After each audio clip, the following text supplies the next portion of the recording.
Hi, my name is Ralph McKay. I work for the Conservation Division at the Long Beach Water Department. I am usually the guy they call out to do water audits, normally for people who have high water bills or suspect a water leak on their property. When I'm called out to somebody's house to do a water audit, one of the first things I'm going to do is check the meter.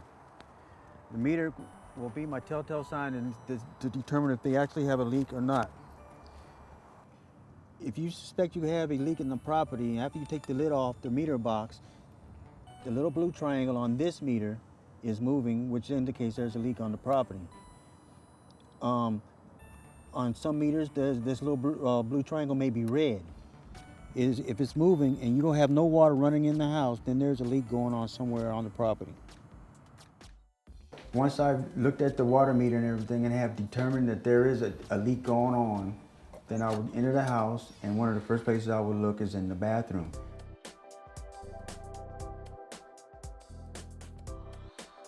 One of the major leaks that I find in houses is a leaky toilet.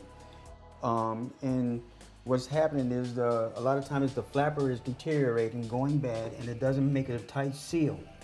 So you always hear your toilet running all the time because water is always escaping, trying to keep the bowl full. The flapper is located at the bottom of the tank, right there where the chain connects to it. All right, that's an easy fix. Just make sure you turn the water off at the bottom down there. Turn it off. You flush it to get all the water out of the tank.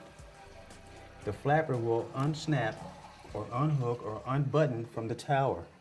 Once you got all the water out of the tank, take a towel and wipe the opening down here, to clean it from all the sediment that has been built up over time, because you want to make a tight seal. Once you put the new one on there, and you fill it back up with water, it's going to be a nice tight seal, and you won't have this running all the time. And this can be a big culprit in your high water usage and everything. Another culprit is the chain could be too long. So what happens is that chain could get caught up underneath the flapper where the flapper can seal.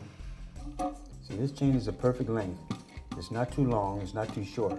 It's just long enough to where the flapper seats well on the opening.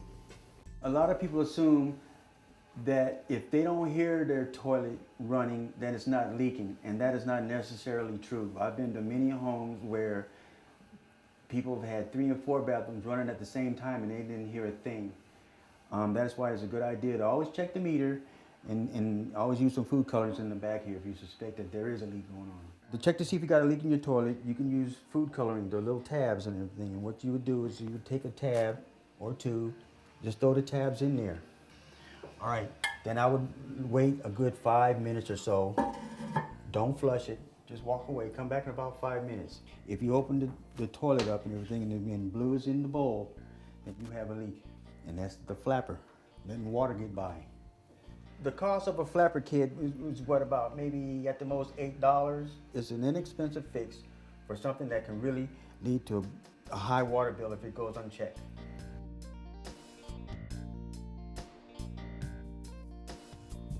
If you had a regular washer or a regular faucet like right here on what's on the counter here, these are a lot easier to fix. So I would say, yeah, if you're handy, go for it. If you can fix it, I mean, it's pretty easy.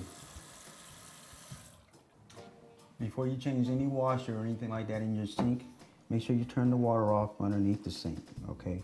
You're gonna have 2 of them, hot and a cold. Just turn them off. That way you take that thing apart, the water won't be flying up into the ceiling.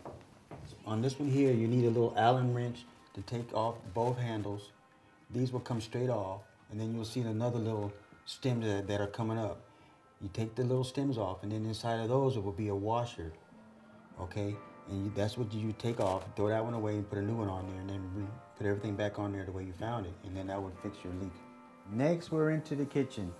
It's just like the bathroom. I'm going to inspect the sink here. Let me just dry this up a minute. See if it's really going.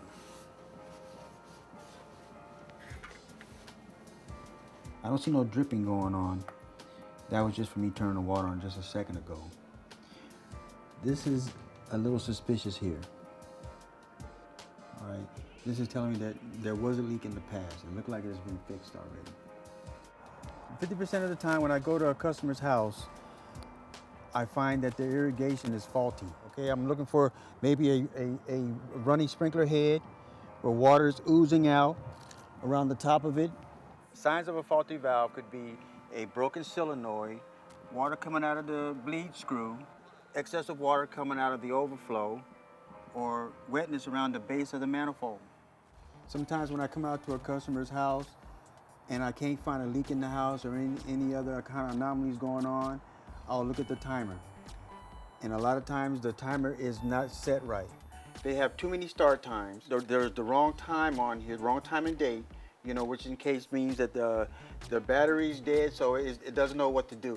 In that case, you need to get your manual out, and if you don't have a manual, you need to go to the manufacturer's website and see how to reprogram your timer. I hope you found this video helpful. Again, key places to check for water leaks are the meter boxes, faucets in both the kitchens and the bathrooms, the toilets, and lastly, the irrigation system.